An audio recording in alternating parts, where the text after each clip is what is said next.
नमस्कृत्य नरं चैव नरोत्तमं देवीं सरस्वतीं व्यासं ततो जयमुदीरयेत् मूकं करोति वाचालं पङ्गुं लङ्घयते गिरिं यत्कृपातमहं वन्दे परमानन्दमाधवम्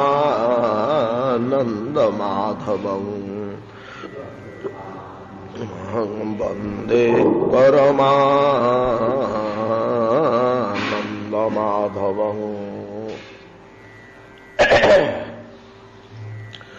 सचावतीर्णः किल सात्वतान्वये स्वसेतु पालामरवर्जसर्मकृत् जशो वितन्वन ब्रज आस्त ईश्वरो गायन्ति देवाजदशेषमङ्गलम् त्वं तद्यनूनं तप महतां गतिं गुरुम् त्रैलोक्यकान्तं दृश्यमनमहोत्सवम् रूपं दधानं श्रिय ईप्सितास्पदम् द्रक्ष्यें ममासन उषसः सुदर्शनः अथावरूढ़ा सपदिशयोरथात्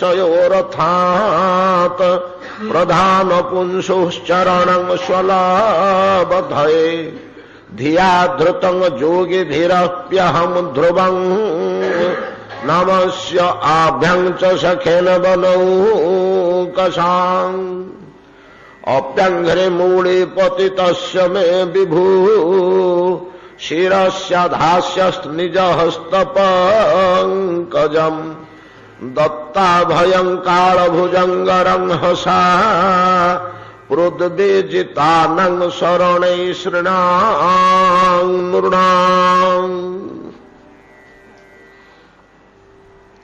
श्रील श्रीपाद शुकदेव गोस्वामी कहते महाराज परीक्षित श्रवण करंतु अक्रूर स्व अंतःकरण रे एक दृढ़ भाव पोषण करुथिबार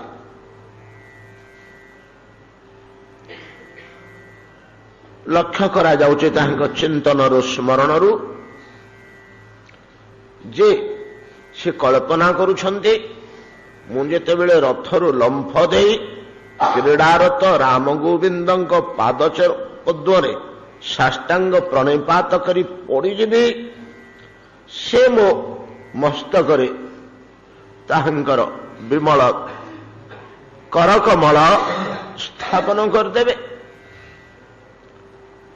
कथाटी अति सरल सहज किछि ता धेरे जटिलता दोषुनी किंतु दार्शनिक दृष्टिकोण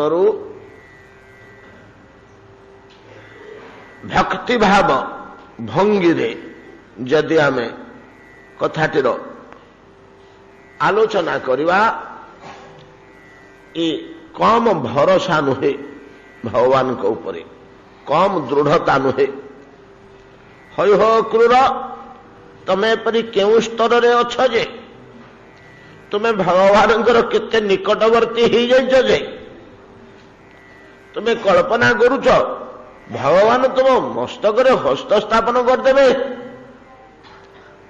केते केते मुनि ऋषि केते बड़ बड़ प्रिय भक्त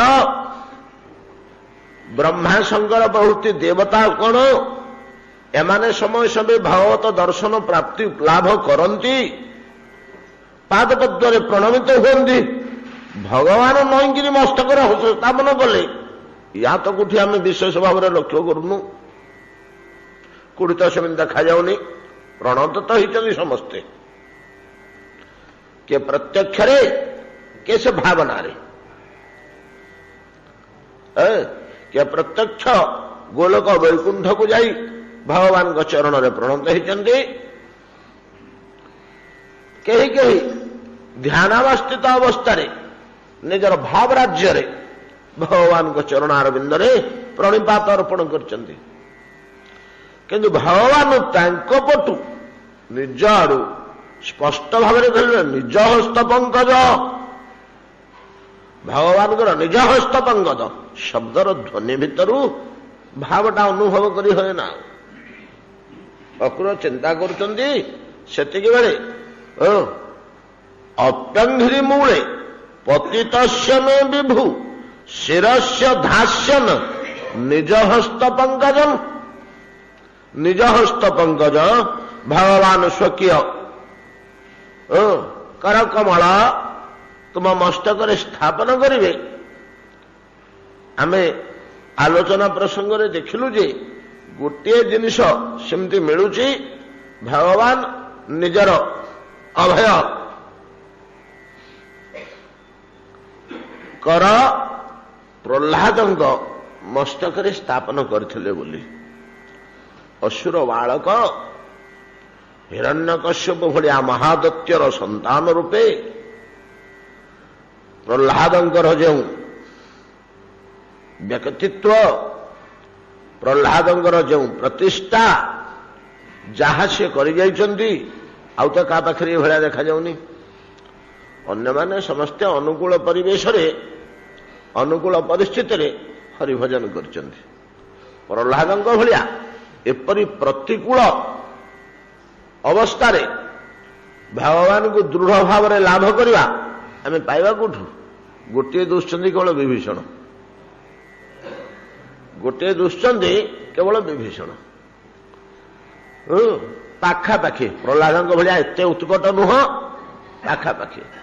ରାବଣ ତ ଜାଣିପାରିନଥିଲା ଯେ ଏ ଭାଇଟା ମୋର ହରିଭଜନ କରୁଛି ବୋଲି, ଏରା ଭଗବତ ଭକ୍ତ, ଏ ତ ଧାରଣା ତାର ନଥିଲା। ମୁଁ ଯେମିତି ଗୋଟିଏ ରାକ୍ଷସ, ମୋ ଭାଇ ବିଭୀଷଣ ମଧ୍ୟ ସେମିତି ଗୋଟିଏ ରାକ୍ଷସ, ମୋ ଭଳିଆ ତା ଆହାର ବିହାର ଚାରିଜଣ, ଏ ଧାରଣା ଥିଲା ନା। ଆଉ ସେ କ'ଣ ପ୍ରତିରୋଧ କରିଛି କି? ଯୋଉ ମୁହୂର୍ତ୍ତରେ ଜାଣିଲା ଏ ତ ପଦାଘାତ କରି ବାହାର କରିଦେଲା। ତୋ କଥା ଭାଷା କଣରେ ତାଙ୍କର ସପୋର୍ଟ କଲା ଭଳିଆ ଜଣା ପଡୁଛି। ତତେ ଗୋଟେ ମନ୍ତ୍ରୀ କରିଛି ମୁଁ, ତୁମର ରକ୍ତର ଭାଇଟେ, ମତେ କହୁଛୁ ଯାଇକିରି ତାର ଶରଣାପନ୍ନ ହବା, ତାର ଯାଇକିରି ଶରଣାପନ୍ନ ହବା ପାଇଁ ମତେ ବତଉଛୁ ବୁଦ୍ଧି, ଏ ମନ୍ତ୍ରଣା ଦଉଛୁ ତୁ ମନ୍ତ୍ରୀ ହେଇ। ଯିଏ ନିଜ ସ୍ୱଭାବ ବଦଳେଇ ଦିଏ, ନିଜର ଧର୍ମକୁ ପରିବର୍ତ୍ତନ କରିଦିଏ, ତାକୁ କିଏ ସେ ମଣିଷରେ ଗଣତି କରନ୍ତି କିରେ? ଜଳ ଯଦି ତାର ଧର୍ମ ପରିବର୍ତ୍ତନ କରିଦେଲା, ଅଗ୍ନି ଯଦି ତାର ଧର୍ମ ପରିବର୍ତ୍ତନ କରିଦେଲା, ସେମାନଙ୍କୁ ଦେବତା ରୂପେ ଗ୍ରହଣ କରାଯିବ? ନିଜର ଯୋଉ ଧର୍ମ, ନିଜର ଯାହା କରିବା କଥା, ତାକୁ କ'ଣ କିଏ ବଦଳେଇ ଦିଏ? ବଦଳେଇ ଦେଲେ ଆଉ କିଛି ତାର ବ୍ୟକ୍ତିତ୍ୱ ରହେ, କିଛି ବିଶେଷତ୍ୱ ରହେ? ଘୃଷ୍ଟଂ ଘୃଷ୍ଟଂ ତ୍ୟଜତି ନ ପୁନଃ ଚନ୍ଦନ ଚାରୁଗନ୍ଧଂ ଦଗଧଂ ଦଗଧଂ ତ୍ୟଜତି ନ ପୁନଃ କାଞ୍ଚନ କାନ୍ତବର୍ଣ୍ଣଂ ଛିନ୍ନଂ ଛିନ୍ନଂ ତ୍ୟଜତି ନ ପୁନଃ ସ୍ୱାଦୁତାମିକ୍ଷୁଦଣ୍ଡଂ প্রাণন্তে আর প্রকৃতি বিকৃতি আর জায়তে নোত্তমানা। যে উত্তম ব্যক্তি তাহার প্রাণান্তে প্রাণ পଛେ ଚାଲିଯିବ, ଧର୍ମ ଛାଡ଼ିବ ନାହିଁ। ରାବଣ ବତଉଛି, ରାବଣ ବତଉଛି ପ୍ରାଣାନ୍ତେ ପ୍ରକୃତି ବିକୃତି ନ ଜାୟତେ। ପ୍ରକୃତିର କେବେ ହେଲେ ବିକୃତି ହେବନି। ଘୃଷ୍ଟମ ଘୃଷ୍ଟମ ତ୍ୟଜତି ତମନ ଚନ୍ଦନ ଚାରୁ ଗନ୍ଧମ। ଘୋରି ଘୋରି ଘୋରି ଘୋରି ଘୋରି ଘୋରି ପରମାଣୁରେ ପରିଣତ କରିଦେଲେ ମଧ୍ୟ ତା ସୌଗନ୍ଧ ସେ ଛାଡୁଛି। ଦଗଧମ ଦଗଧମ ତ୍ୟଜତି ନ ପୁନଃ କାଞ୍ଚନ କାନ୍ତବର୍ଣ୍ଣଂ। ପୋଡ଼ି ପୋଡ଼ି ପୋଡ଼ି ପୋଡ଼ି ସୁବର୍ଣ୍ଣ ତାର ବର୍ଣ୍ଣ ତ୍ୟାଗ କରେ। ତା ନାଁ ତ ସୁବର୍ଣ୍ଣ ନା, ତାର ବର୍ଣ୍ଣତ୍ୱ ସେ ପରିବର୍ତ୍ତନ କରୁନି, ଅଙ୍ଗାର ହେଇଯାଉନି। ଛିନ୍ନଂ ଛିନ୍ନଂ ତ୍ୟଜତି ନ ପୁନଃ ସ୍ୱାଦୁତାମିକ୍ଷୁଦଣ୍ଡମ୍। ଚୋବେଇ ଚୋବେଇ ଚୋବେଇ ଚୋବେଇ ଟୁକୁରା ରଖିଦେଇ ପେଶି ଦେଲେ ମଧ୍ୟ ମେସିନ ଭିତରେ ପୁରେଇ ସିଠା ହେଇଯାଉଛି ସିନା, ତାର ମଧୁର ଧର୍ମ ସେ ଛାଡୁନି।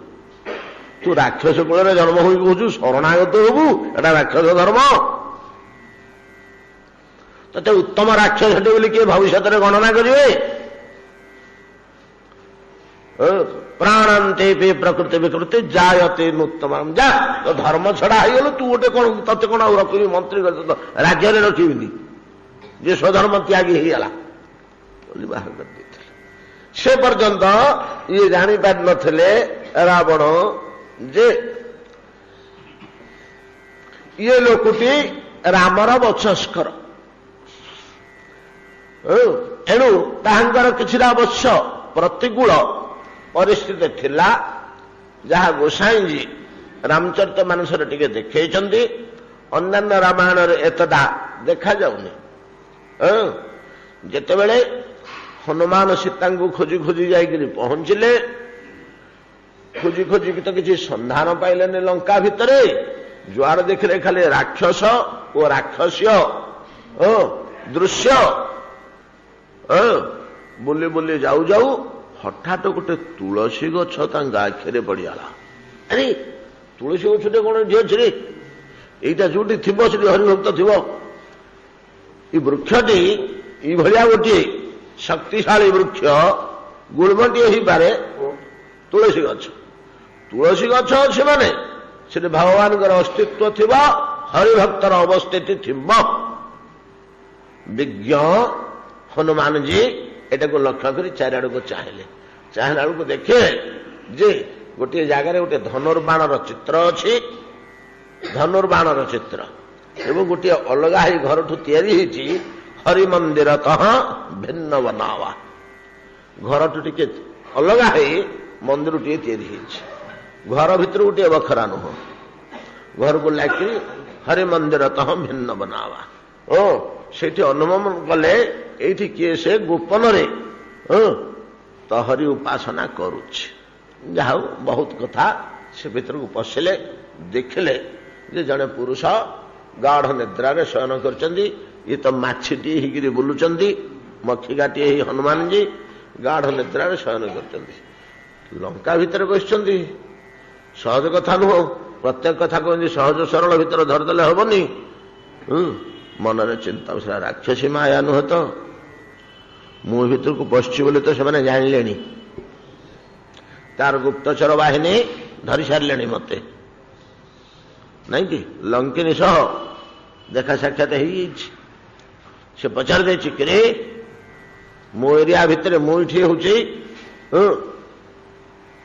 तो चर बाहिनी हेड तू कौन भितर बसचु धरची से बाटर धरचे ना ये मशाटी ही पलाऊले ये तो गोटे मशक रूप जाऊे झाला से मशार गोड़ को लंकिनी हो जहाँ से अलग कथा कितु धरा पड़ी आ मनरे सन्देह पशिगला जे मोर तो उपस्थित मैंने जानिले मत जाल बिछौ ना तो काबू करने तेणु ए तुलसी वृक्ष ए हरि मंदिर एगुड़िक राक्षसी मायार सृष्टि नुहत ये कह चालाक चतुर लोक तो टे अपेक्षा कले जो अपेक्षा कले टे एतिक बेले है कौन ना से चुप हो एतिक बेले विभीषणकर निद भांगला कड़ले उठिकी हाई मारी से उठिकी सेज उपर बसिले जो मुहूर्त निद भांगी पाटर बाहर राम राम ते सुमरन किन्ह जमी निद भांगला श्री राम बोली पाटर बाहर पड़ा से हनुमान चंद्र कहले इटा प्योर ओ असली भक्त एटा माया द्वारा संभव नुहे जीवटा जो भाव भावित हो निद्रा जाइथिबो जो चिंतार चिंतित होकर निद्रा जाइथिबो एवं ताहा जदि तार कौन सी अभिनय नुहे आरोप जनित चिंता नुहे वास्तव तार हृदगहर चिंता निद्रा भंग समय से भावना दूर बाहर पड़े जमती आम कहगला जो भावना को नहीं मृत्यु लाभ कले परजन्म से भाव को प्राप्त हुए जंग जंग भाव स्मरण बापे त्यजतंते कले बरम तम तम एवैति कौन्तेय सदा तद्भाव भावित तद्रूप आमर गाढ़ निद्रा कालटा एक प्रकार मृत्यु भलिया नुहे कि हाँ एक प्रकार मृत्यु भलिया मिन्नी मृत्यु मिन्नी मृत्यु या पे मध्य व्यवस्था लागू होईछि आपण माने जानिचंती जो निद्रा भंग परे जो वस्त्र परिधान करा जाई थाए ताहा सबस्पर्श हेले लुगाटा जो भलिया मारा नहीं देखंतु धर्मशास्त्र कोन लिखा है सबस्पर्श गले वस्त्रटा मारा हला जमी स्नान करिया को हम से वस्त्र अशौच निद्रा भंग परे परिहित वस्त्र अशौच तेणु आमर गोटे विधि अच्छी वैष्णव मानकर निद्रा भंग परे परे से जो उठेला क्षणी आग लुगाटी खोलिकी रखिदेवे आ गोटे लुगा पिंधि पकेबे बदल देवे गोड़ हाथ धुआ धोई करी आसी से वस्त्र जब न गाधे हो सांगे सांगे से वस्त्रटा अलगा हो वस्त्र अलगा करदे किंबा धोईदेवे अनेक सांगे सांगे धोई दियंती जाए जाना दांत आसन कि गले गोड़ हाथ धोले आग से वस्त्र को धोई रखिदे अलगा इत्यादि अनेक विधि विधान रही तो से ढांचारे कल्पना करंतु जेमती जहा चिंता करी करे मृत्यु लाभ कले परजन्म से भाव को जीव प्राप्त हुए से भाया जहा चिंता करी करे निद्रागत हेले मध्य निद्रा भंग काल से भावना सह जीव जागृत हुए एवं ताहा जदि कल्पित होता है रहिबनी ताहा हृदय को स्पर्श करथिबा दरकार राम राम तेहि सुमिरन किन्हा हृदय हरस कपि सज्जन चिन्ह एटा हूँ सज्जनर चिन्ह सतजन हरिभक्त और यहाँ हूँ चिन्ह निद्रा भंग बल को भगवान श्रुति तार जागृत हो जाए सी जाणिकी करनी स्वतः ता मानस पटरे जेते भावना रही निद्रा भंग हला क्षणी प्रथमे से पड़ी आस जोटा गाढ़ थी से पड़ी आस कौन एथुरु चिन्हगला जहा हो तथापि सेठी जेतबेले आउरी टिके थरे अधे परीक्षा करिसंदी बहुत कथा आमर सुड़ा कहले आवश्यक नहीं सेतिक बेले जेतेबेले पचारले हनुमान जी विभीषण किमिति अच्छ तो बंधु बंधु होगले ना जना होगला परस्पर हरिभक्त जोड़िए से गोटे कैटेगोरी लोक से भाई भाई होगले समान स्वभाव लोक दी जन एकाठी जुटिगले प्रकारांतर भितरी कथा ये कौन रोचे जड़े ब्रह्मा और जड़े शंकर जड़े ब्रह्मा और जड़े शंकर एमाने भगवान लीला सहायता करने निमंते माया मुग्ध अवस्था माया जगत भितर बोले आम एक कथा उत्तम रूप जानू जे भगवान शंकर अवतार होउछन्ति हनुमान जी एक कथा हमको जना नहीं जे ब्रह्मांकर अंश विभीषण रूपे जात होइछन्ति जेतेबेले सब देवता माने निर्णय कले स्थिर कले प्रभु तो अवतीर्ण हबे चलो आमे सब जिबा किए कि रूप अवतीर्ण हले अग्नि इंद्र वायु इत्यादि समस्ते सब बानर दल रे सब सामिल होकर जन्म हेले तो भगवान शंकर तो मध्य आसिले तांकर अंश मध्य जात हला हनुमत रूप अंजना गर्भरे ब्रह्मा को कहले तमें चलो भाई मु लड़े फड़े कि पारिबिनी तो टाणुआ लड़े हम मु तो लड़े भी दिया जानी कौन करवा तम काम तमें कर ये कि ड्यूटी करेंगे सेठी विचार हो 14 मास जे बंदिनी होकर जगत जननी अशोकपुर रे सेतबेले तांको पाखरे किए गोटे रहिबा दरकार जगुआली भाव में देवी जानकी जे 14 मास लंका रे बास करिवे बोली अभिशाप होइछि तांकु मध्य ତାଙ୍କୁ ମଧ୍ୟ ଅଭିଶାପ ହୋଇଛି, ତୁମେ ରାକ୍ଷସ ବନ୍ଧନରେ ରହିବ। ଆମେ ଆଉ ସେ ଭିତରକୁ ପଶିବାନି। ଆଜ୍ଞା କଣ କହିଲେ? ଏଇଟା ବୈକୁଣ୍ଠରେ ଠିକ ଜୟ ବିଜୟଙ୍କ ସମୟରେ ସେତିକି ବେଳେ ପୁରାଣରେ ବର୍ଣ୍ଣନା ଅଛି। ବୈଦେଶିକ ବିଳାସରେ ଆମର ସୁନ୍ଦର ଭାବରେ ଏଟାକୁ ଚିତ୍ରଣ କରିଛନ୍ତି। ଏଇ ଭାବନାଟିକୁ ଏତେ ଭିତରକୁ ତ ଅନ୍ୟ ଆମର ଉପେନ୍ଦ୍ର ଭଞ୍ଜର ଲେଖାଗୁଡ଼ା ସବୁ ଶାସ୍ତ୍ରୀୟ ଯେ ଗଭୀର ଶାସ୍ତ୍ରୀୟ ଦର୍ଶନ ଆଉ ପୁରାଣ ଭିତରେ ତାଙ୍କର ଯଥେଷ୍ଟ ଅଭିଜ୍ଞତା ଥିଲା। ଅନେକ ଜିନିଷ ଆମେ ଦେଖିବାକୁ ପାଉଛୁ। ସେ ବୈଦେଶିକ ବିଳାସରେ ତାଙ୍କର ୟାର ମଧ୍ୟ ଗୋଟେ ସନ୍ଧାନ ଦେଇଛନ୍ତି। ରାମାୟଣରେ ଆମେ ପାଇବାନି, ଅନ୍ୟାନ୍ୟ ପୁରାଣ ମାନଙ୍କର ପାଇବା, ଆହୁରି ଭିତରିଆ ପୁରାଣ ମାନଙ୍କରେ। ରାମାୟଣରେ ଲୀଳା କଥାଟା ହେଇଗଲା, ତାର କାରଣଟା ହଉଛି ଏଇଟା।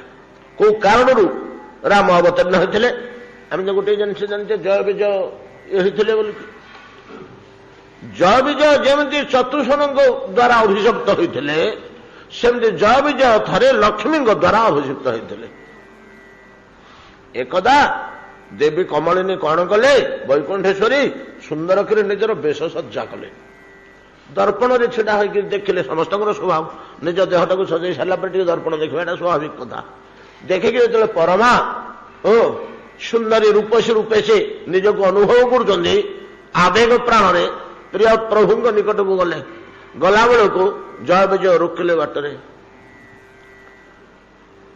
ବିଷ୍ଣୁ ମନୋରମା ରମା ଏକାନ୍ତରେ ସ୍ଥିତି ଯେ ବେଦବାଦୀ ଦର୍ଶନକାଦି ଦର୍ଶନ ଅର୍ଥି ଯେ ବେଶରେ ଅଙ୍ଗବାସରେ ବାସରେ ଭୂଷଣ ଅଛି। ବଡ଼ ସୁନ୍ଦର ବର୍ଣ୍ଣନା ଅଛି, ତା ଭିତରକୁ ଆଉ ପଶିବାନି। ସ୍ମରଣ କଲେ ସବୁ ଗୋଟେ ଗୋଟେ ମନେ ପଡ଼ିବ। ସେତେବେଳେ ତଳେ ଜୟ ବିଜୟ ରୋଧ କରିଦେଲେ ଲକ୍ଷ୍ମୀଙ୍କି, ତମେ ଏଲେ ପ୍ରଭୁଙ୍କ ପାଖକୁ ନାରାୟଣଙ୍କ ପାଖକୁ ଯାଇପାରିବନି ମା। କାହିଁକି ନା ବେଦବାଦୀ ସନକାଦି ଦର୍ଶନ, ସେମାନେ ସମସ୍ତେ ଦର୍ଶନ କରିବାକୁ ଆସିଛନ୍ତି, ପ୍ରଭୁଙ୍କ ନିକଟରେ ଅଛନ୍ତି। ପ୍ରଭୁ ଆମର ବ୍ରହ୍ମା ଚତୁଃସନ ଭୃଗୁ ଅଙ୍ଗିରା ଭୃତି ଋଷିମାନେ ଆସିଛନ୍ତି, ତାଙ୍କ ସହିତ ଅଛନ୍ତି। ତୁମ ଭାବନା ବର୍ତ୍ତମାନ ଚଞ୍ଚଳ ଦେଖାଯାଉଛି। ତୁମେ ଯେଉଁ ଭାବରେ ଆବେଗରେ ଗତି କରୁଛ, ଏତେବେଳେ ଆମେ ଦ୍ୱାରପାଳ ରୂପେ ଆମେ ଭିତରକୁ ଛାଡ଼ିବୁ ନାହିଁ। ଟିକେ ଅପେକ୍ଷା କର, ସେମାନେ ଯାଆନ୍ତୁ। ଆମ ପ୍ରଭୁଙ୍କର କୁଳବଧୂ ତୁମେ, ସେ ଭଦ୍ରଲୋକମାନଙ୍କ ସହିତ ବସିକରି ମୁନି ଋଷିମାନଙ୍କ ସହିତ ଭଗବାନ ଆଳାପରତ, ତୁମେ ତଳୁ କୁଆଡ଼େ ଯିବ? ଟିକେ ଅପେକ୍ଷା କର। ଇଏ ସହ୍ୟ କରିପାରିଲେନି, ଅଭିଶାପ ଦେଇଦେଲେ। ବୋଇଲେ କର୍ବୁର କାନ୍ତି କର୍ବୁର ନିଧି ଯାଜେ। ବୈଦେଶିକ ବିଳାସ ସବୁ ବରେ ଆରମ୍ଭ। ବହନ ବହ କର୍ବୁର ରୂପ ଏଥୁ ଯା ଯାଜେ। ବସି ପୁରେ ବସି ଭୂତେ ବାମାରେ ଲଙ୍କେଶ ଯେ। ଚତୁର୍ଥ ଖଣ୍ଡରେ ମିଳିବ ବୈଦେଶିକ ବିଳାସର। କର୍ବୁର ନିଧି ସମୁଦ୍ର, କର୍ବୁର କହିଲେ କର୍ବୁର କାନ୍ତି ସ୍ୱର୍ଣ୍ଣକାନ୍ତି। ବୋଇଲେ କର୍ବୁର କାନ୍ତି, କର୍ବୁର ନିଧି ସ୍ୱର୍ଣ୍ଣନିଧି ବା ରତ୍ନନିଧି ସମୁଦ୍ର, ସେଥିରୁ ଜାତ ହୋଇଥିବା ଲକ୍ଷ୍ମୀ କର୍ବୁର ନିଧି ଯା। ବହନ ବହ କର୍ବୁର ରୂପ, କର୍ବୁର କହିଲେ ରାକ୍ଷସ। କର୍ବୁର ଶବ୍ଦ ତିନିଟା ଅର୍ଥ ଏଠି ବ୍ୟବହାର କରିଛି, ଅନେକ ଅର୍ଥ ଅଛି। ସେଟା ତ ବିଦ୍ୱାନ ଲୋକଟା, ଉପେନ୍ଦ୍ର ଭଞ୍ଜ ଶବ୍ଦ ଭଣ୍ଡାରରେ ଧୁରନ୍ଧର। ବହନ ବହ କର୍ବୁର ରୂପ ଏଥୁ ଯା ଯାଉଛି। ଜୟ ବିଜୟ କହୁଛନ୍ତି। ଜୟ ବିଜୟ ତଳେ ଅଭିଶାପ ପାଇଲେ। ବନଜ ମୁଖରେ କରୁ ମୁଖରେ ଗୁହାରି ଯେ। ଜୟ କହୁଛି, ମୁଁ ଯାଇକିରି ବନଜ ମୁଖ ପଦ୍ମମୁଖ ପ୍ରଭୁଙ୍କୁ କହିଲି, ଆଜ୍ଞା ଆମେ ଜାଣିଲୁନି ଯେ ଆମକୁ ଅଭିଶାପ ଦେଲେ ତମେ ଅସୁର ହବ ବୋଲି।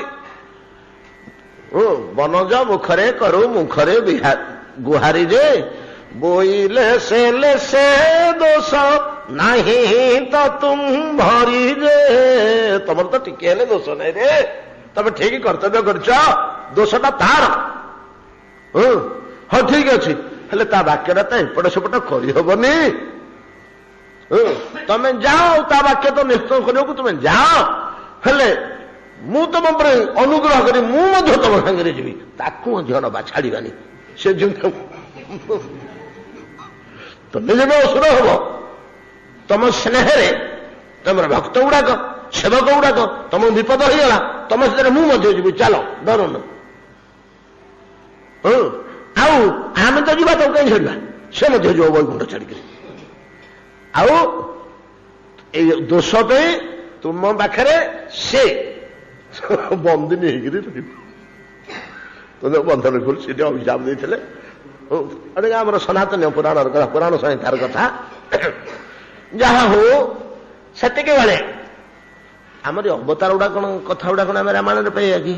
କିଏ କଣ ଅବତୀର୍ଣ୍ଣ ହୋଇଥିଲେ, କାହା ଅନୁସାରେ କିଏ ଜାତ ହୋଇଥିଲେ, ଆଉ ସେ ପୁରାଣ ସଂହିତାର ଜିନିଷ ନା। ତ ସେତିକି ବେଳେ ବ୍ରହ୍ମାଙ୍କୁ ସେ ଦାୟିତ୍ୱ ଦିଆହେଇଥିଲା ଯେ ଆପଣ ଅନ୍ତତଃ ଯାଆନ୍ତୁ, ଜାନକୀ ଯେତେବେଳେ 14 ମାସ କାଳ ଲଙ୍କାରେ ବନ୍ଦିନୀ ହେଇ ରହିବେ, କିଏ ଜଣେ ଆମ ତରଫରୁ ଥିବା ଦରକାର ସେଠି, ତାଙ୍କର ଭଲ ମନ୍ଦ ପାଇଁ, ମାଙ୍କର ସୁରକ୍ଷା ପାଇଁ ଭଲ ମନ୍ଦ କିଛି ଗୋଟେ ହବ, ଆମର ଗୋଟେ କିଏ ଗୋଟେ ଜଗିକି ଥିବା ଦରକାର ନା। ଆଉ କଣ, କେବଳ ଏଇଥିପାଇଁ ଦାୟିତ୍ୱରେ ବ୍ରହ୍ମା ବିଭୀଷଣ ରୂପେ, ବ୍ରହ୍ମାଙ୍କ ଅନୁସାରେ ବିଭୀଷଣ ଜାତ ହେଇଛନ୍ତି।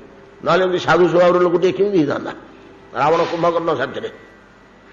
ଯେତେବେଳେ ସେଠି ପରସ୍ପର ହନୁମାନ ଆଉ ବିଭୀଷଣ ଦେଖା ମୁହାଁମୁହିଁ ହେଇଗଲେ, ତାଙ୍କର ସେଇ ଭାବଟା ଆସିଗଲା, ସେଇ ଭାବଟା ଆସିଗଲା ପରସ୍ପର। ସେମାନେ ବୁଝିପାରିଲେ ଯେ ପ୍ରଭୁ ଅବତୀର୍ଣ୍ଣ ହୋଇଛନ୍ତି, ପ୍ରଭୁ ଲୀଳା କରୁଛନ୍ତି, ଆମ ତାଙ୍କ ସାଥିରେ ଆସିଥିଲୁ ଅବତୀର୍ଣ୍ଣ ହୋଇ, ମାୟା ଦ୍ୱାରା ମୁଗ୍ଧ ହୋଇ ରହିଛୁ, ଆମର ଆତ୍ମଜ୍ଞାନ ଲୁପ୍ତ ହୋଇଯାଇଥିଲା, ମାୟା ଢାଙ୍କି ଦେଇଥିଲା, ବର୍ତ୍ତମାନ ହରିସ୍ମରଣ ଦ୍ୱାରା ତାହା ଜାଗ୍ରତ ହେଉଛି ସତସଙ୍ଗରେ। ପରସ୍ପରକୁ ଚିହ୍ନି ପାରିଲେ, କୁଣ୍ଢାକୁଣ୍ଢି ହେଇଗଲେ ବ୍ରହ୍ମା ଆଉ ଶଙ୍କର। ସେଇଠି ବିଭୀଷଣ ପଚାରିଛନ୍ତି ତାଙ୍କର ଗୋଟେ, ପ୍ରଭୁ କେମିତି ଅଛନ୍ତି, ପ୍ରଭୁ କେମିତି ଅଛନ୍ତି, ମତେ କେବେ ମନେ ପକାଉଛନ୍ତି କି? ଆପଣ ଦେଖନ୍ତୁ ରାମାୟଣ, ବିଭୀଷଣ ପଚାରୁଛନ୍ତି ହନୁମାନଜୀ ପ୍ରଭୁ ମତେ କେବେ ମନେ ପକାଉଛନ୍ତି କି? ସେ ଉତ୍ତର କହୁଛନ୍ତି କଣ ହେଲା, ପ୍ରଭୁ ଭୁଲିଯିବେ? ହଇ ଆମେ ସିନା କେତେବେଳେ ଭୁଲିଯିବା ତାଙ୍କୁ, ସେ କେତେବେଳେ ହେଲେ ଆମକୁ ଭୁଲିଯିବେ? ଦେଖୁନା ମୁଁ ମାଙ୍କଡୁଟେ, ହୀନ ଜାତିରେ ଜନ୍ମ ହୋଇଛି, ମତେ କେମିତି ମର୍ଯ୍ୟାଦା ଦେଇକିରି ପଠେଇଛନ୍ତି, ତୁ ଯା ଖୋଜିକିରି ଆଣିବୁ, କାଳ କାଳକୁ ଇତିହାସ ରହୁ। ଲୋକେ ସ୍ମରଣ କରୁଥାନ୍ତୁ ତୁ ହନୁମାନ ସୀତାଙ୍କୁ ଠାବ କରିଥିଲା ବୋଲି, ରାମକୁ ସେ ସାହାଯ୍ୟ କରିଥିଲା ବୋଲି। ହନୁମାନ ନଥିଲେ ରାମଙ୍କର କିଛି କାମ ହୋଇନଥାନ୍ତା। ଏଇ ମର୍ଯ୍ୟାଦା ମତେ ଯିଏ ଦଉଛନ୍ତି, ସେବକକୁ ଭଳିଆ ଯିଏ ମର୍ଯ୍ୟାଦା ଦିଅନ୍ତି, ଏଇ କଥାଟି କହିଛନ୍ତି, ସେବକକୁ ଭଳିଆ ମର୍ଯ୍ୟାଦା ଦିଅନ୍ତି। ଯଦି ହନୁମାନ ନଥାନ୍ତା ତାହେଲେ ରାମଙ୍କର କିଛି କାମ ହୋଇନଥାନ୍ତା। ଯଦି କାନ୍ଦି କାନ୍ଦି କାନ୍ଦି କାନ୍ଦି 14 ବର୍ଷ ସରିଲେ ଘରକୁ ପଳେଇଥାନ୍ତେ, ଆଉ ଥରେ ବାହା ହେଇଥାନ୍ତେ କି କଣ କରିଥାନ୍ତେ। ହନୁମାନ ଥିବାରୁ ଯାହା ତାଙ୍କର କାର୍ଯ୍ୟ ହେଲା। ଏ ମର୍ଯ୍ୟାଦାଟା କିଏ ଦଉଛି? ସେବକକୁ। ଏ ଗୌରବ କିଏ ଦଉଛି? ନିଜକୁ ତୁଚ୍ଛ କରି ସେବକକୁ ଶ୍ରେଷ୍ଠ କରିବା। ଏ ତ ଭଗବାନଙ୍କର ସ୍ୱଭାବ ନାଇଁ କି? ଭଗବାନ ଆମେ ଅଧମଉଟା ସିନା ଭକ୍ତିର ମୂଲ୍ୟ, ସେବାର ମୂଲ୍ୟ ବୁଝୁନେ। ପ୍ରଭୁ ତାଙ୍କ ସେବକଟାକୁ, ନିଷ୍ଠାପର ସେବକଟା ହେଇଗଲେ, ତାକୁ ଯୋଉ ମର୍ଯ୍ୟାଦା ଦେବେ, ଗୋଟିଏ ବ୍ରହ୍ମାଶଙ୍କରଙ୍କ ଉପରେ ଥୋଇଦେବେ ନା। ପ୍ରଭୁ ଶ୍ରୀ ଜଗନ୍ନାଥଙ୍କର କିମ୍ବଦନ୍ତୀରେ ଲକ୍ଷ୍ୟ କରନ୍ତୁ ତ, ଯେତେ ଲୁଚିକିରି ରହିବାକୁ ଚେଷ୍ଟା କଲେ ଭକ୍ତଟିଏ ଲୁଚି ପାରୁଛି, ସେ ଯେମିତି ହେଲେ ତାକୁ ଲୀଳା କରିକିରି ପଦାକୁ ଆଣିଦେବେ ନା ଲୋକଲୋଚନକୁ। ଆଉ ସମସ୍ତେ ଯେମିତି ଲମ୍ବ ହୋଇ ତା ପାଦ ତଳେ ପଡ଼ିବେ। ଆଉ ସେବା, ଭକ୍ତି, ଅଭାବ, ଏଗୁଡ଼ିକର ଅଭାବ ରହିଯାଉଛି ଆମମାନଙ୍କ ପାଖରେ। ଆମେ ତା ମୂଲ୍ୟଟା ବୁଝୁନେ। ସେଇଟା ନ ହଉ, ମୂଲ୍ୟଟା ଯଦି ଆମେ ବୁଝିବା, ଜନ୍ମ ଜନ୍ମାନ୍ତରରେ ଲୋଭ ଆସିବ, ଲୋଭ ଆସିବ। ସୁନାଟାର ଦାମ 10 ଗ୍ରାମକୁ 9,500 ଟଙ୍କା ବୋଲି ସିନା ଆମର ଲୋଭ ଆସୁଛି। କାଲି ଯଦି ସୁନାଟା ଶସ୍ତା ହେଇଯିବ, ଟଙ୍କାରେ 6 ତୋଳା ସୁନା ମିଳିବ, ଆଉ ଆମର ଏତିକି ଲୋଭ ରହିବ? ଆଉ ଏତିକି ଲୋଭ ରହିବ କି? ଲୁଣ ବୁଡ଼ିଆ ଟିକେ ଛାଡ଼ି ଦେଇକିରି ପଳେଇଛି, ଆମେ ସେଟାକୁ ଲୋଭରେ ଗୋଟେଇକିରି ଆଣୁଛେ। ଏଇଟା ମଇଟା ତ ଛୁଣା ଲୁଗା ମାରା ହବ, କାହିଁକି ଶସ୍ତା ଜିନିଷ ବୋଲି।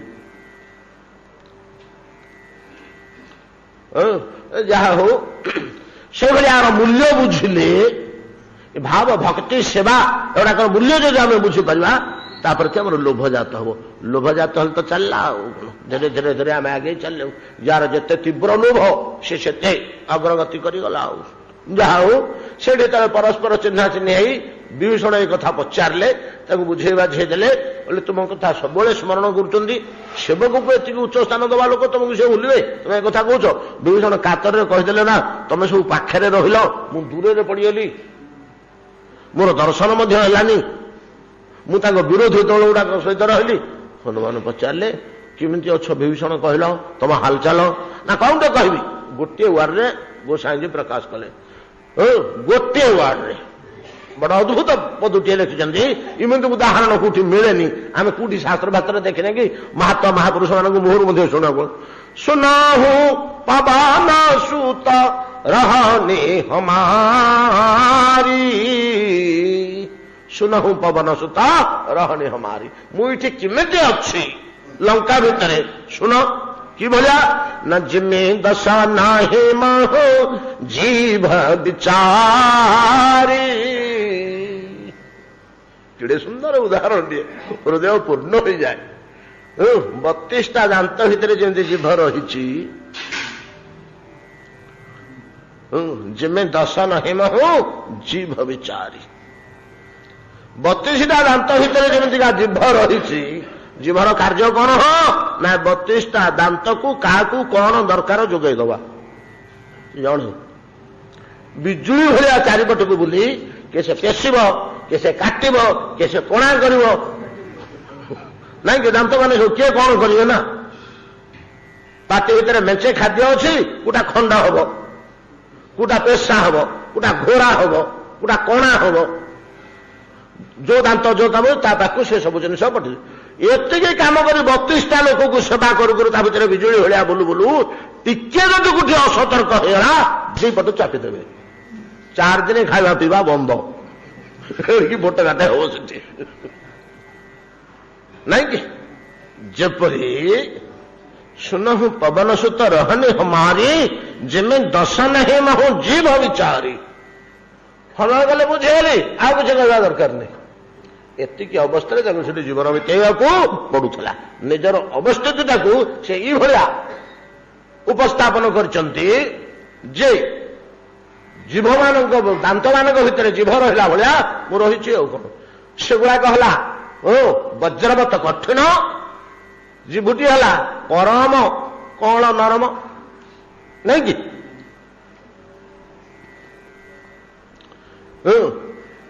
उत्कट राक्षस मान भर दंत तुल्य जीभ भाया सरल नरम कोमल पदार्थ टी रही सेवा करुचे जगिक रही कहूँ से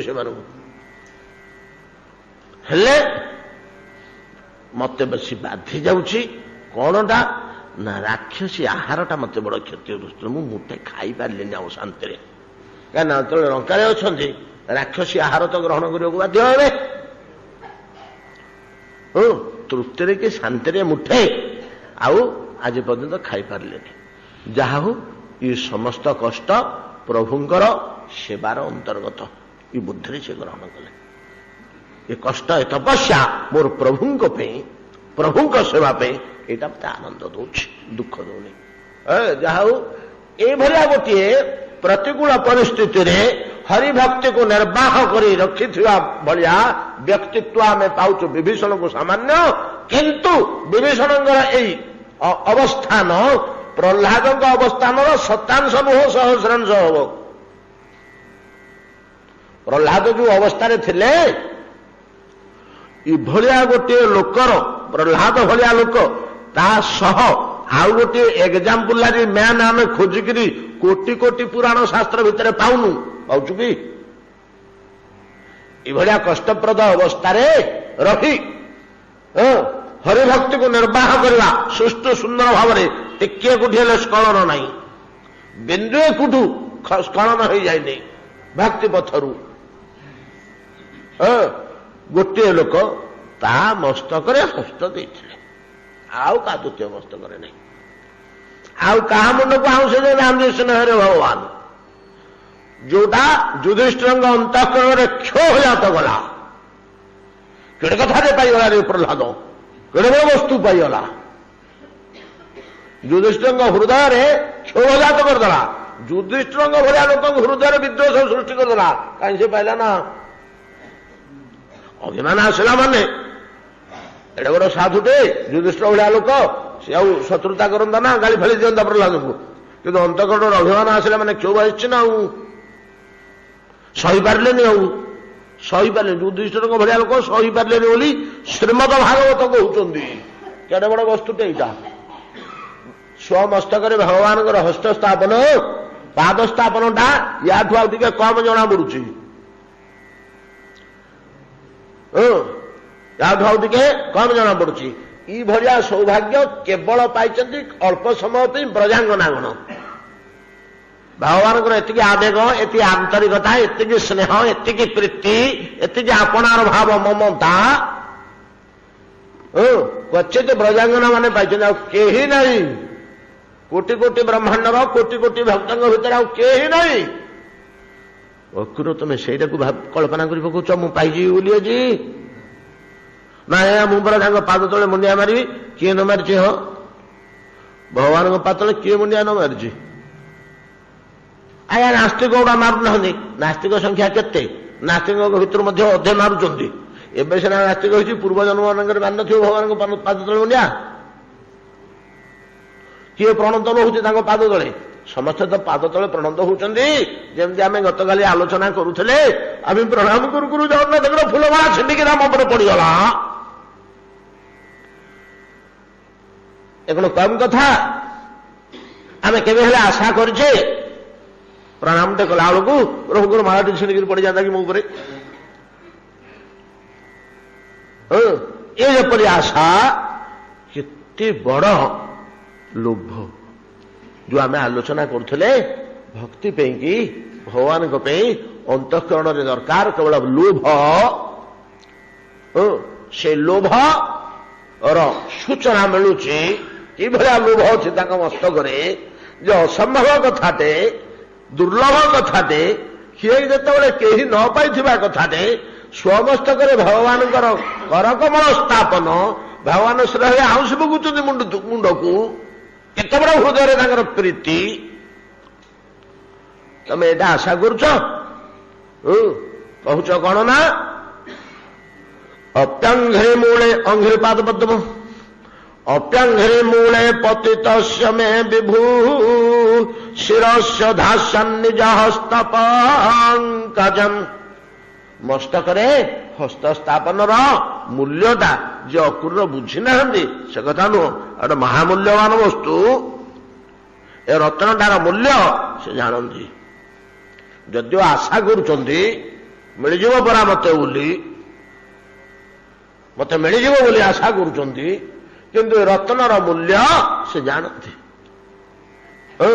रत्नर मूल्य जदि दुर्लभ रत्नर मूल्य जदि से न जानु था ओ तमें जान से जिनिसटा कौन भावुच तुमको गोटे मिलूली मने मने मिठा खाऊच नहीं तो गोटे मिल जान से केड़े दुर्लभ केड़े मूल्यवान से कथा नुह अकुर जानते डाकी भाया मूल्यवान परवर्ती वाक्य निजे निर्णय कर कहते छुईदेव जो प्रभु मस्तक हस्त मु कौनटा पाई क्यों कर कमल दत्ता भयम काल भुजंग रंहसा प्रोद्वेजितानंग शरणैषिणांग नृणांग द्वितीय पादरे कहते तो दत्ता भयम काल भुजंग रंहसा काल भुजंग रंहसा रंहसा फोर्स तीव्रता वेग घात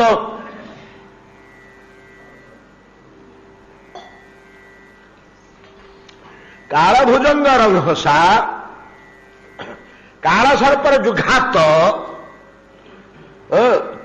काल सर्पर जो वेग जो तीव्र वेग उत्कट फोर्स एटा को जो मैंने जानी पकेले एटा को मैंने जानी पकेले प्राण व्याकुल से कौन करुचंती ना केवल भगवान को चरणारविंदर शरणागत हो गले ये सर्पठू उद्धार मिल नहले सर्प कबल आत्मरक्षार कौन से द्वितीय उपाय नहीं कौन से मंत्र जंत्र तप तेज शक्ति अस्त्र ये काल सर्प विरुद्ध रे किछि यही काम करें कि नुह पाखे पशे नहीं कि काल इभलिया गोटे शक्ति महासुदर्शन इभलिया गोटे शक्ति काल काल किए से कि साक्षात भगवान एक पूरा काल पुरुष निजे से काल रूपे माया मनः सृजति कर्ममयं बलीयो कालेन चोदित गुणानुमतेन पुंसा छंदोमयं जदजयार्पित षोडशार संसार चक्र मद कोपितरे तत्वदान्य। प्रहलाद स्तवटा भागवत भितर बड़ सिद्धांतमय स्तव नहीं कि जेतेबेले भगवान सृष्टि निर्माण करने को इच्छा करती जेतेबेले सृष्टि निर्माण करने को इच्छा करती सेतिक बेले कौन हुए ना तांके देहरु माया बाहरी आसे तांके देहरु माया बाहरी आसे जेतेबेले माया बाहरी आसे तो से माया को निज भगवान काल रूप धारण करी क्षोभण करती काल रूपी भगवान क्षोभण द्वारा प्रकृति रूपिणी जगज्जननी गर्भाधान होए मम जोनि महत ब्रह्म तस्मिन् गर्भ दधाम्यहम संभव सर्वभूतानां ततो भवति भारत। महामाया भगवान को देहरु बाहरी आसला ता संगे संगे काल बाहरी आसला बोली आम आलोचना करू। स्वयं भगवान काल रूपे आसीगले स्वरूप नुह काल रूप आसी से माया को क्षोभण करते जेपरी पितांकर क्षोभण द्वारा आम जननी गर्भाधारिता हुए आम जात हेलु बुझ कथा क्षोभण क्षोभण बोली कहा जाए दर्शन शास्त्र माया मनः सृजित कर्ममयं बलीय कालेन क्षोभित गुणानुमतेन पुंसा कालेन क्षोभित कालेन चोदित ये कारण क्षोभित नुह क्षोभटा वेदांतर शब्दटा भागवत शोणा कालेन चोदित गुणानुमतेन पुंसा तो एतादृश भाव भगवान ही काल रूप धारण करी माया को क्षोभण करते विश्व जन्म इत्यादि वाक्य मानक सिद्धांत करा भगवान ही स्वयं काल रूप से कौन करते स्पष्ट भाव खाली कहले तो दृश्य माध्यम देखईदेले अर्जुन को देख मु काल रूपे कौन करे। प्रभु आपण किए आपण मोर से प्रियतम कृष्ण नुहंती से केड़े सौम्य केड़े सुंदर केड़े शांत केड़े मनोज्ञ केड़े प्रियतम ताको कथा केड़े मिठा ताको रूप केड़े सुंदर आपण किए भयंकर मूर्ति धरिकी आछंती मते भय लागुची आपण को नल भेष शर्म आपण को देखले मते सुख लागुनी। अर्जुन कहबे कहले विश्वरूप को देखला परे आपण देखले मते सुख लागुनी आप रूपटा मत भल लगुनि किसी न लभेच शर्म एक कथा कहले टी आप किए आपण मोर प्रिय कृष्ण नुहंती कौन कहले से तुलसी भगवान उवाच कालस्मि लोक क्षय कृत प्रवृद्ध मु काल रूपे जीव मान को जात करे माया को क्षोभण द्वारा ठीक से भाया काल रूपे ही समस्त को संहार करे। ये दुटा कार्य हूँ काल उत्पन्न करवा संहार कर काल समय लोक अक्षय कर प्रवृद्ध लोकान समाहर्त यह प्रवृत्ता मुझे आसी केवल से जड़े अध्याय था बोले आम लोक बाक अच्छा जम फम आम पावर देकर रखीचु पठे नहीं आसती ये एकाथर 18 अक्षौणी नबाक हम तो तेणु मुझे निजे आसली नहीं कि लोक क्षय कृत प्रवृद्धो ऋते पित्वा न समवंती सर्वे जे स्थिता प्रत्यनिकेशु जोधा ये जतक जमा होती ये गोटे घर को जीवेनि क्या छाड़देनि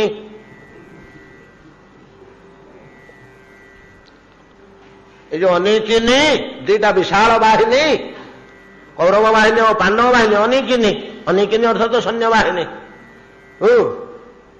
ऋते पित्वांग न भविष्यन्ति सर्वे तमे बाण माइले मार नहिले नाई फोपाड़ी दियो धनुषर मोर खातिर नहीं सियाड़ को घर को किए जा कथा नहीं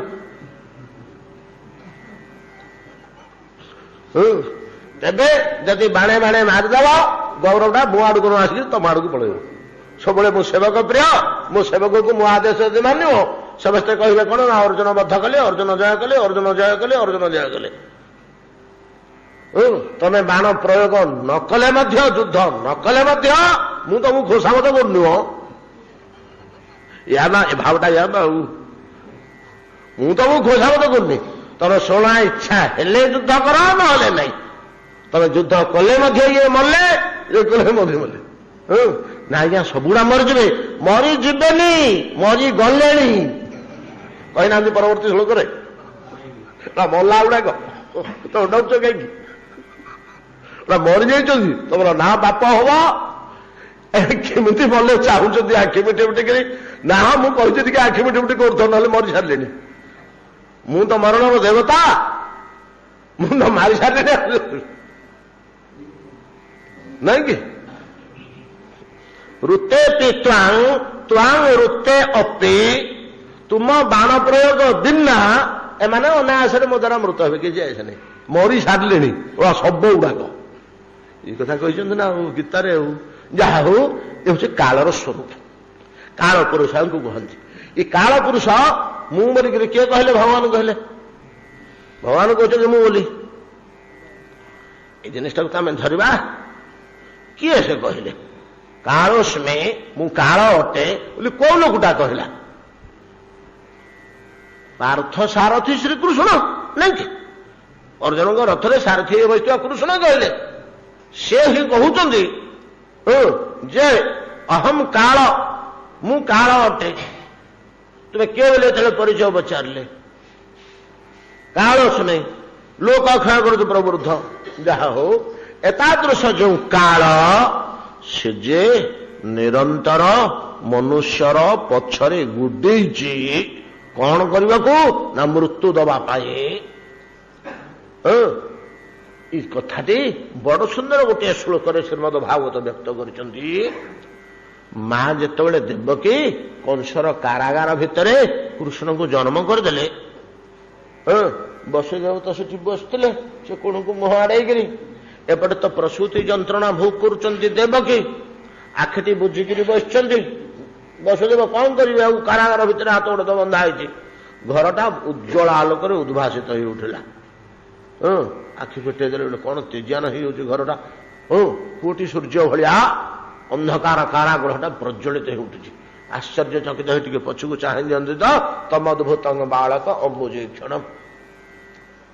ଚତୁର୍ଭୁଜ ଶଙ୍ଖଚକ୍ର ଗଦା ପଦ୍ମ ଧରି ଭଗବାନ ଦଣ୍ଡାୟମାନ ଅଛନ୍ତି। ଦେବକୀ ତ ଯେମିତି ଦେଖିଦେଲେ, ଆଗ ଢୋକିରି ମୁଣ୍ଡିଆଟେ ମାରିଦେଲେ। ବସୁଦେବ, ମୁଁ ଆପଣଙ୍କୁ ଚିହ୍ନିଛି, ପ୍ରଥମ ପଦ। ଏଗୁଡ଼ା କି ଭଳିଆ ଭକ୍ତ! ମୁଁ ଆପଣଙ୍କୁ ଜାଣିଛି ପ୍ରଭୁ। ବିଦିତୋଷି, ମୁଁ ଆପଣଙ୍କୁ ଜାଣେ, ଆପଣ କିଏ? ତାପରେ ସ୍ତୁତି ସ୍ତବ ଆରମ୍ଭ କରିଦେଲେ ହାତ ଯୋଡ଼ିକିରି। ଆଉ ବହୁତ ସ୍ତୁତି ସ୍ତବ କଲେ। ସ୍ତୁତି ସ୍ତବ ଯେତେବେଳେ ନିଜର ସରିଗଲା, ମୂର୍ଚ୍ଛିତା ଦେବକୀଙ୍କୁ ଉଠେଇଲେ। ଉଠ ଉଠ ଉଠ ଶୀଘ୍ର, କେତେ ପିଲା ଜନ୍ମ କଲୁ, ଦେଖ ଆଜି କଣ ଜନ୍ମ କରୁଛୁ। ଏଇଟା କେତେବେଳେ ଅନ୍ତର୍ଧ୍ୟାନ ହେଇଯିବ କିଏ କହିପାରିବନି। ଆଗ ଦେଖିବ ଏଇଟା ଟିକେ କଣ ଜନ୍ମ କରୁଛୁ ତ ଆଖିରେ। ଦେବକୀଟା ଦେବକୀଙ୍କୁ ଉଠିଲେ। ଦେବକୀ ଯେତେବେଳେ ମୂର୍ଚ୍ଛା ଭଙ୍ଗ ହେଲା, ସେ ଉଠି ପଡ଼ିଲେ, ଦେଖିଦେଲେ ଠିକ ୟାଙ୍କର ଯଦି 20-25ଟା ଶ୍ଲୋକରେ ସ୍ତବ, ଦେବକୀଙ୍କର ମଧ୍ୟ ସେଇଭଳିଆ 20-25ଟା ଶ୍ଲୋକରେ ସ୍ତବ। ପ୍ରଭୁ, ଆପଣ ମୋ ଗର୍ଭକୁ ଆସିକିରି ମତେ ଜନନୀ ରୂପେ ଗ୍ରହଣ କରିଛନ୍ତି। ତୁମେ ୟା ତୁମେ ୟା ତୁମେ ୟା ଯେତେବେଳେ କହି କହି କହି ଯାଉଛନ୍ତି, ତୁମେ କେବଳ ସ୍ତୁତି କରୁଛନ୍ତି। ସେଇଠି ଦେବକୀଙ୍କ ସ୍ତବରେ ଗୋଟିଏ ଶ୍ଲୋକରେ ଦେବକୀ କହୁଛନ୍ତି, ମର୍ତ୍ତ୍ୟ ମୃତ୍ୟୁ ବ୍ୟାଳ ଭୀତ ପଳାୟନ ଲୋକାନ ସର୍ବାନ ନିର୍ଭୟଂ ନାଭ୍ୟଗଚ୍ଛତ ତ୍ୱତ ପାଦାବଜ ପ୍ରାପ୍ୟ ଯଦୃଚ୍ଛୟାଦ୍ୟ ସ୍ୱସ୍ତ ସେ ତେ ମୃତ୍ୟୁରସ୍ମାତ ଅପୈତି। ମର୍ତ୍ତ୍ୟ, ଏ ମନୁଷ୍ୟ ଗୁଡାକ ଏମାନେ ପ୍ରାଣ ବିକଳରେ ଦୌଡ଼ିଛନ୍ତି। ଏମାନେ ପ୍ରାଣ ବିକଳରେ ଦୌଡୁଛନ୍ତି। ଖାଲ, ଖଣା, କଣ୍ଟା, ପଥର, ଇଟା, ଭଙ୍ଗା, ପଡିବି, ମରିବି, କାଦୁଅ, ପଙ୍କ କିଛି ବିଚାର ନ କରି, ବାଘ ସାପ ଶୋଇଛି ତାକୁ ନ ଦେଖି ପଳଉଛନ୍ତି ପ୍ରାଣ ବିକଳରେ। କାହିଁକି ଏମିତି ପଳଉଛନ୍ତି? ଯୋଉ ବଣକୁ ଯାଇଥିବ, फूल तोड़ो कि फल तोड़ो कि कौन गोटे आने किसी दरकार अच्छी जाऊ जाऊ जाऊ भितर को गाढ़ अरण्य भितर को पलैल से निश्चिंत देखिले सुंदर फल गछ कि फूल गछ अच्छी आनंद मंदिर तोड़ू तोड़ू शू शू शू शू सुविधा चाहिए फणा टेक बड़ ऐरात साप गोटे पछरे आउ फल फल बुझ से देखा फोपाड़ी जाए प्राण विकल पलैब ना जो साप गोड़े पछरे अरण्य भितर साप गोड़े आम पलि जाऊे से खाल पथर इटा खुंट पथ कोटी रांचुड़ी होगा कोटी माड़ होगा एुड़ा जाऊ से देखा अच्छी साप तो गोटे पछरे गिड़ीदेव प्राण विकल पलि जाऊँ जमी साप गोड़े जीव जीवन विकल पले ये सबू मनीष गुड़ाक सी भाया दौड़ुंट प्रभु देवकी कहते कौटी दौड़ुचु आम तो आम घर भर चुप ही बसचु खाइलु पीलु खट उपर शोलु आम कहीं दौड़ू दौड़ुन केते क्षिप्र बेगर तुम दौड़ुच कहबी माने पकाता तमें 70 वर्षर बुढ़ा हो काली भाया लगुच तुम छोट पिला होते खेलुल स्कूल को जाऊल बाट पढ़ुल सांगसाथी होकर बुलूल केते शीघ्र तुम ये पलि आसल विश्वास करी होदे मत भितर भितर के 80 होगा क्षिप्र बेगर समस्त जीव कुआड़ को आमर दौड़ आम समस्ते कौटी की जीवा समस्ते स्वर्ग द्वार आड़ को दौड़ समस्त दौड़ काली भाया लगुच केत बीतीगला जना पड़ुनी 50, 60, 70 वर्ष बीतीजा दीर्घ समय जना पड़ुची केतले पलैला बेल ये काली भाया लगुच ये पास करके आसलु सर्टिफिकेट धरिक आसु सेमिनार होची केते शीघ्र आम चिंता करने निर्जन बस चिंता करिया मनन करवा पिलाजनर कथा गुड़िक मन पकेवा केते शीघ्र आम एठिक आसीगलुनी बहुत दिन पर देखिले बंधु मध्यस्थी जन पर बहुत दिन धरी जन बंधु को देखने पाठ पढ़ुले जो देखिलु ये ता पुओ ता घर को जाके गछड़ खोजिक बहुत दिन है देखिलु ता पुओ छिड़ा अरे तो किए पुओ ना मु बापा को आप खोजुंट परा तू पुओ कि कौन एडुटे तू सी तू ता पुओ होकर एड़े बड़ होलुनी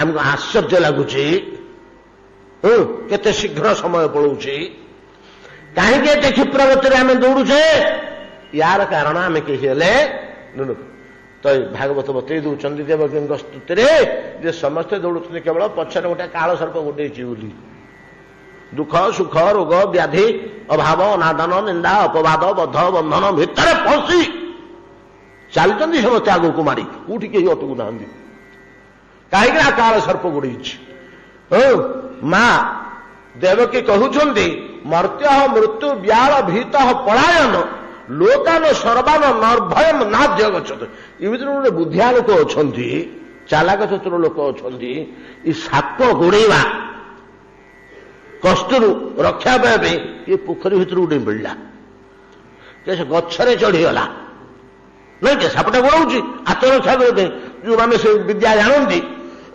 जे गछरे चढ़ी जाने जे पानी में पहरी जाने ये नईरे बसीगला ये पोखर बसीगला ये गछरे चढ़ीगला ये पत्थर उपर को चढ़ीगला नहीं कि ये चंडाल साप पानी में बसला आम जमी चढ़ीले ताठू जोर रे गछरे चढ़ुची जोटिके गले मध्य अतएव काल ब्याल मुखरू आत्मरक्षा निमंते कठोर साधन द्वारा किए से स्वर्ग को पढ़ाऊँच किए से महलोक को पढ़ाऊँच किए ब्रह्मलोक को पढ़ाऊँच किए तपलोक को पढ़ाऊँच किए जनलोक को पढ़ाऊँच वैदिक साधना द्वारा नहीं कि नानादि पुण्य कार्य तप प्रभृति द्वारा ये मर्त्यलोक थे सीना साप उड़ूँच मुझे पड़ेबी सेठिकी ताले साप कबल उद्धार पाई बोली लोकान सर्वान समस्त लोक को पड़ेले निर्भय न अधिगछत चंडाल साप सीटी जाकर पहुंचुची कौटी निर्भय नहीं एमती दौड़ू दौड़ू दौड़ू दौड़ू दौड़ू क्रांत श्रांत ही कोटि कोटि वर्ष नहीं कल्प कल्प धरी जीव दौड़ी केते दिन है आम आसिलुनी मृत्यु को ବ୍ରହ୍ମାଣ୍ଡ ଭିତରକୁ ଭଗବାନଙ୍କ ଠାରୁ ଛୁଟେଇଥିଲେ ସେଦିନଠୁ ତ ଆମେ ଦୌଡୁଛେ। ଆଉ କଣ ସେଦିନଠୁ ଆମେ ଦୌଡୁଛେ, ଆଗକୁ ପଳଉଛେ। ଆମ ପଛରେ ମୃତ୍ୟୁ ବ୍ୟାଳ ଗୋଡେଇଛି। ମର୍ତ୍ତ୍ୟ ମୃତ୍ୟୁ ବ୍ୟାଳ ଭୀତ ପଳାୟନ ଲୋକାନ ସର୍ବାନ ନିର୍ଭୟନାଧ୍ୟ ଗଚ୍ଛତ। ଦୌଡୁ ଦୌଡୁ ଦୌଡୁ ଦୌଡୁ ଦୌଡୁ ଦୌଡୁ ଗୁରୁ ଗୋବିନ୍ଦଙ୍କ କୃପାରେ ଯଦି କେତେବେଳେ ଦେବକୀ କହୁଛନ୍ତି ହାତ ଯୋଡ଼ିକି ଆସିବେ, ପ୍ରଭୁ ଯଦି କେତେବେଳେ ଆପଣଙ୍କ ପାଦ ପଦରେ ପହଞ୍ଚି ଗଲା ମୃତ୍ୟୁ ଅସ୍ମା ପମ୍ପଇଛି। ମୃତ୍ୟୁ ରୂପକ ବ୍ୟାଳ ଦୌଡୁ ଦୌଡୁ ଦୌଡୁ ଦୌଡୁ ଭଳିଆ କଳ୍ପ କଳ୍ପ ଧରି ଯିବ, ଦୌଡୁଛି। ନିଶ୍ୱାସ ମରିବାକୁ ବେଳ ନାହିଁ, ଠିଆ ହେଇ ପଡ଼ିବାକୁ ଟିକେ ବେଳ ନାହିଁ। ଯେତେ ଘାତ ଆଘାତ ପ୍ରତିଘାତ ଆସିଲେ ମଧ୍ୟ ଆଲୋଚନା କଲେ ପରା, ରୋଗ ବ୍ୟାଧି ନିନ୍ଦା ଅପବାଦ ବଦ୍ଧ ବନ୍ଧନ ଅଭାବ ଦାରିଦ୍ର୍ୟ ମୃତ୍ୟୁ ଅପମୃତ୍ୟୁ କେତେ ନ ଆସୁଛି, ମୁହୂର୍ତ୍ତେ ଅଟକିବାର ନାହିଁ। ଗୋଟେ ଦୌଡ଼ଟା ବନ୍ଦ ହଉନି। ତାହେଲେ ସାପଟେ ଯୋଡେଇଛି ଆଉ ରାଚୁଡି ହେଇଛି କିଏ ଦେଖୁଛି? ଝଣ୍ଟିକିରେ ଟିପଟା ଉଡ଼ିଗଲା ପଛେ ଦେଖିବି, ସେ ନଖୁଟା ଉଡ଼ିଗଲେ ଉଡ଼ିଯାଉ ପଛେ ମୁଁ ଆଉ କିନ୍ତୁ ବଞ୍ଚିଛି।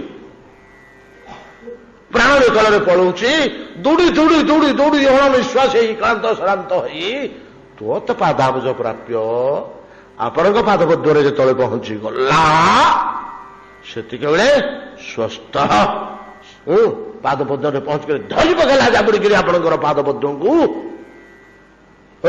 ସେତିକିବେଳେ ପ୍ରଭୁଏ ଦେବକୀ କହୁଛନ୍ତି, ପ୍ରଭୁଏ ଆଉ ଶୁଙ୍କାର ଶୁଭେନା। ଶୁଭେନ ପଛକୁ ବୁଲିକିରି ଚାହୁଁଛି, ଯେତେବେଳେ ସାପୁଟା କୁଆଡେ ଗଲା ହେ ଖଣ୍ଡେ ବାଟରେ ଫଣା ଟେକିକିରି ରାଗରେ ଗର୍ଜନ କରିକିରି ଚାହୁଁଛି ସିନା, ଆଉ ଇଆଡକୁ ଆସୁନି, ଆଉ ଇଆଡକୁ ଆସୁନି। କାହିଁକି? ବଣ ଭିତରେ ବୁଲୁ ବୁଲୁ ବୁଲୁ ବୁଲୁ ବୁଲୁ ବୁଲୁ ସାପ ଗୋଡଉଥିବା ଅବସ୍ଥାରେ ଯଦି ଗୋଟେ ଦୈବାତ ଗଦ ବଣରେ ଆମେ ବସିଗଲେ, ଗଦ ଗଛ ଗୁଡେ ସେଠି ଅଛି, ବଣ ଭିତରେ ଗୁଡା ଅଛି ପ୍ରଚୁର, ଗୋଟେ ଜାଗାରେ ଗୁଡେ ଗଦ ଉଠି ଯାଇଛି। ସେଠି ଯେତେବେଳେ ଆମେ ପହଞ୍ଚିଗଲେ ଦେଖିଲେ ସେ ଗଦ ବଣ ଭିତରକୁ ସାପ ଆଉ ପଶୁନି, ସେଠି ରହିଛି ବାହାରେ। ଏ ଭିତରୁ ବାହାରିବନି, ଆଉ ଭିତରୁ ବାହାରିବନି। ଭିତରୁ ବାହାରିଲେ ଖାଇବ ଚଣ୍ଡାଳ ସାପ,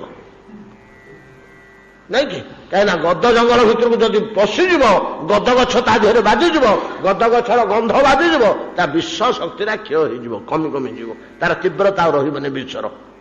ଆଉ ବିଷର ସର୍ପର ବିଷଟା ଯଦି କ୍ଷୟ ହେଇଯିବ ବୋଲେ ତାର ଦବଲା ସବୁ, କିଏ ତାକୁ ମାନିବନି କି ପଚାରିବନି କିଛି ନାହିଁ। ତା ଶକ୍ତି ତ ସେତକ, ତା ବଳ ସେତକ। ସେ ବିଷ ହଉଛି ତାର ବଳ। ବିଷ ଟିକେ ଅଛି ବୋଲି ଏଡ଼ିକି ସାପଟିଏ ହେଲେ ମଧ୍ୟ ଆମେ ପ୍ରାଣ ବିକଳରେ ଦୌଡୁଛେ ଦେଖି ଦେଇକିରି। ଆଉ ବିଷ ନଥିଲେ ତ ତାକୁ ପିଲାମାନେ ବାଡ଼ିରେ ତା ଆଖିରେ ବାଡ଼ି ଗେଞ୍ଜିକିରି ଖେଳିବେ।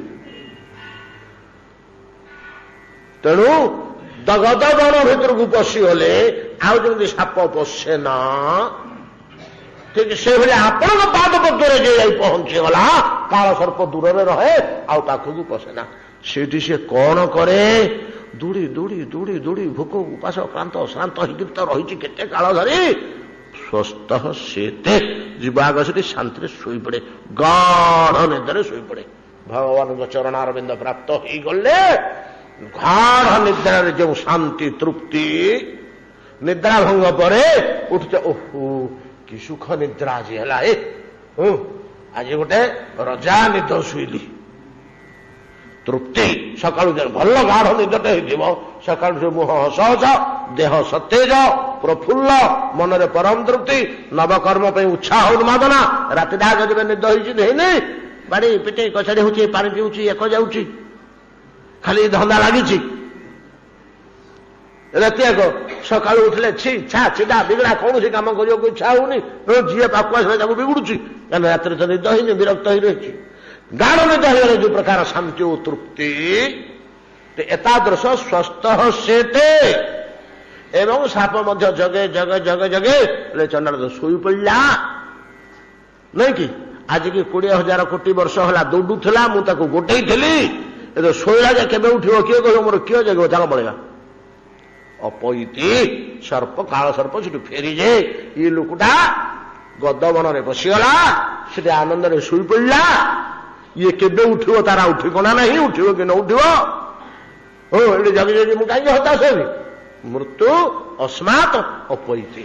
से स्थान फेरी जाए आपण से प्रभु आपण पाद पद्म पहुंचीगले जीव एभलिया सुख प्राप्त हुए एतादृश काल भुजंग रंघसा भीतत्रस्त व्यक्ति जो कर कमल को आश्रय करे ये हाथ टिके जदि मो मस्तक पड़ जाता मो देह लगे रा चिंता है साप जा जो कर कमलर ये शक्ति अच्छे जो लोग जानी पकेला यांकरी कृपा होगले साप छाड़ब ना छाड़बनी ये साप क्या डरे ना आउ क्या डरे कि ब्रह्मा को डरे ना तांगर मृत्यु अच्छी शिवंकर मृत्यु अच्छी कार मृत्यु नाई कहार मृत्यु नाई गोटे लोकर ना कहले न द्वितीय मृत्यु नाही कहार न द्वितीय गोटे लोक छड़ा समस्त मृत्यु अच्छी ब्रह्मा तक स्तबर कर प्रभु मु केते द्विपरार्ध मात्र 20 वर्ष आयुष मोर मु आपण रहस्य कौन भेद करी आपणकर कि सेवा पूजा करी मात्र 2 परार्ध 2 परार्ध कहले 18,000 कल्प 18 36,000 कल्प 36,000 कल्प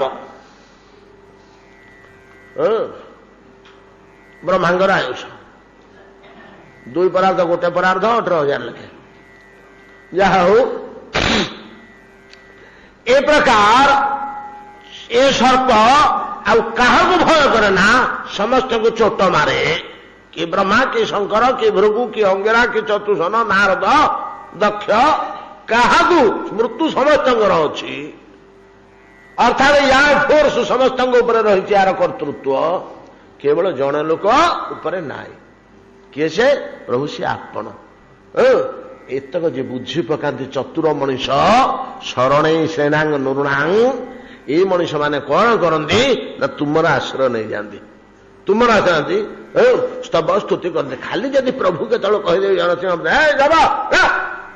गोटे जुत पछे सब सीट रहा और नख मार पटे रहा आउ चिन्ह जा अभड़ा खा इले बाहर धूप खाई सारिक ये आम प्रभु स्वभाव ये आम प्रभुंर स्वभाव आम चंडाल गुड़ाक करुणामय स्वभाव टाक मुटे जाणुने केते लोक तो डरी मरुंच मोर भूल हो मत ठाकुर गिड़देवे परा हाणीदेवे परा खाईदेवे परा कि कौन असुर परा ठाकुर 1000 भूल हो कौन होगा तोर किसी करनी तू खाली कह प्रभु भूल होगा अरे मु काच गिलास तो भांगीदेली गुरुदेव गुरुदेव गिलास भंगुर जिनिसा भांगी कौटे गला कहीदवा दरकार गुरुदेव पठेले जाटे क्षीर टी आणु रुटी खाଇବା मु ग्लास धरिक गली ग्लास भांगीगला पिला बेले समय भांगीगला ग्लासटा आसी कही गुरुदेव गिलास भांगीगला गिलास तो भांगीगला आ भंगुर जिनिसा भांगतानी कि न कहीक रुचई कौन होता भंगुर जिनिसा तो भांग तो भंगुर आउ भांगा जिनिस आज ना काली ना केतल है औषध कहले टे भांग छाड़ केते बड़ा आश्वासनार बाणी युड़ा कहूँ महत पुरुष भगवान गुण सब से संचालित हो तो भूल तो हम निश्चय जीवन में आए प्रभु होगा प्रभु भागीगला तू कहीं घोड़ा मन पकाऊ जा खाई सो आम प्रभुंर स्वभाव है या भगवान यही स्वभाव टाकू आम जापारू ना बोली प्रति आमर लोभ आसुनी आसक्ति आसुनी युड़ाक जब आम जाणी पकेबू गुण स्वभाव चरित्र किसी दरकार नहीं भजन साधन से आपे मन पड़े से आपे मन से पड़े जाऊ परवर्ती श्लोक कौन कहते अक्रूर आसंता काली देखा 7टा बेले आज आम बंद कर घंटे डेली होगलानी